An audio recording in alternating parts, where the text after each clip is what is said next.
Assalamualaikum warahmatullahi wabarakatuh. Kami dari kelompok 7 akan membahas podcast pada Nokia. Kami beranggotakan dan Muhammad Yahya Ayas, Dilan Aprilia Dakaweta, Agada Dwi Safira, Sini Stefani Tanujaya, dan Raihan Abdurrahman. Selanjutnya akan dijelaskan oleh teman saya.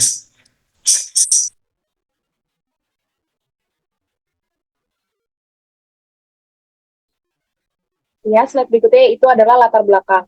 Nokia adalah salah satu perusahaan teknologi terkemuka di dunia, terutama terkenal dengan produk telepon selulernya.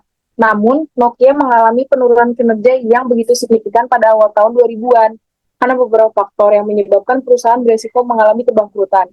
Berikut adalah latar belakang analisis resiko kebangkrutan dari Nokia. Yang pertama adalah persaingan baru, munculnya pesaing baru seperti Apple dan Samsung.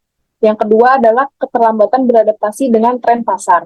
Apple dan Nokia terlambat beradaptasi dengan tren pasar yang bergeser ke arah smartphone dengan sistem operasi modern dan aplikasi canggih. Yang ketiga, permasalahan manajemen. Keputusan strategis yang kurang tepat oleh manajemen Nokia seperti penolakan untuk mengadopsi sistem operasi Android ataupun iOS. Yang keempat, biaya operasional yang tinggi. Nokia memiliki biaya operasional yang tinggi, terutama dalam biaya penelitian dan pengembangan produk mereka. Yang kelima, utang yang besar. Nokia memiliki utang besar, terutama dari akuisisi dan ekspansi yang tidak efisien, sehingga membebani keuangan perusahaan. Yang keenam, perubahan preferensi konsumen. Konsumen semakin beralih ke smartphone dengan fitur yang lebih canggih. Faktor-faktor tersebut menyebabkan penurunan penjualan dan probabilitas Nokia secara signifikan, sehingga perusahaan berisiko mengalami kebangkrutan jika tidak segera melakukan perubahan strategi yang lebih baik. Dan analisis kebangkrutan yang bisa digunakan adalah 3 cara. Yang pertama adalah rasio utang terhadap ekuitas, yang kedua adalah rasio cakupan bunga, yang ketiga adalah arus kas operasi. Yang kami gunakan adalah rasio utang terhadap ekuitas dan arus kas operasi. Lanjut ke slide berikutnya akan dijelaskan oleh teman saya. Oke, berikutnya akan saya jelaskan mengenai rasio arus kas. Rasio arus kas merupakan rasio yang mengukur tingkat arus kas terhadap kewajiban nantinya perusahaan. Pada Nokia, meskipun rasio arus kas mengalami fluktuasi, peningkatan pada tahun 2020 dan juga 2023 menunjukkan bahwa Nokia mampu meningkatkan likuiditasnya setelah periode penurunan. Rasio arus kas yang lebih tinggi menunjukkan bahwa kemampuan perusahaan yang lebih baik dalam memenuhi kewajiban jangka pendeknya, yang juga dapat mengurangi risiko kebangkrutan. Lalu untuk presentasi rasio arus kas dari tahun 2019 sampai dengan 2023, Nokia memiliki rasio arus kas sebesar 55% pada tahun 2019, 63% pada tahun 2020, 59% pada tahun 2021, 64% pada tahun 2022, dan yang terakhir 57% pada tahun 2023. Selanjutnya ada rasio hutang terhadap ekuitas yang akan dijelaskan oleh teman saya. Rasio hutang terhadap ekuitas.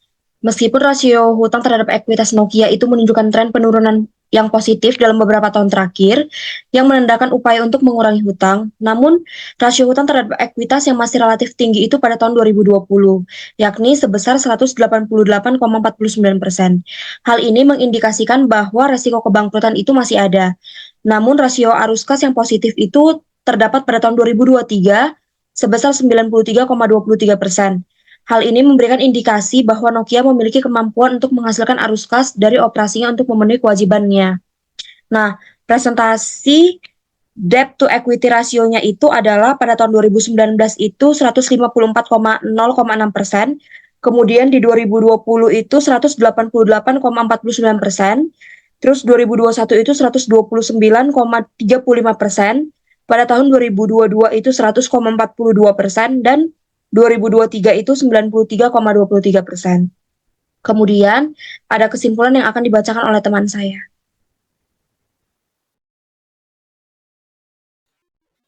Untuk kesimpulannya, secara keseluruhan, analisis debt to equity ratio dan rasio arus kas dari tahun 2019 hingga 2023 menunjukkan bahwa Nokia telah mengalami fluktuasi dalam likuiditas dan struktur modalnya, tetapi berhasil memperbaiki kedua aspek tersebut secara signifikan pada akhir periode analisis. Oleh karena itu, risiko kebangkrutan Nokia dapat dikatakan masih cukup tinggi, terutama jika debt to equity tidak terus menurun dan rasio arus kas tidak stabil di masa mendatang. Perusahaan perlu terus mengawasi dan mengelola struktur modal serta meningkatkan kemampuan menghasilkan arus kas yang stabil untuk mengurangi risiko kebangkrutan lebih lanjut.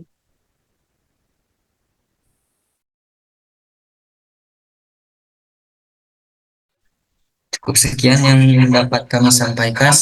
Terima kasih. Wassalamualaikum warahmatullahi wabarakatuh.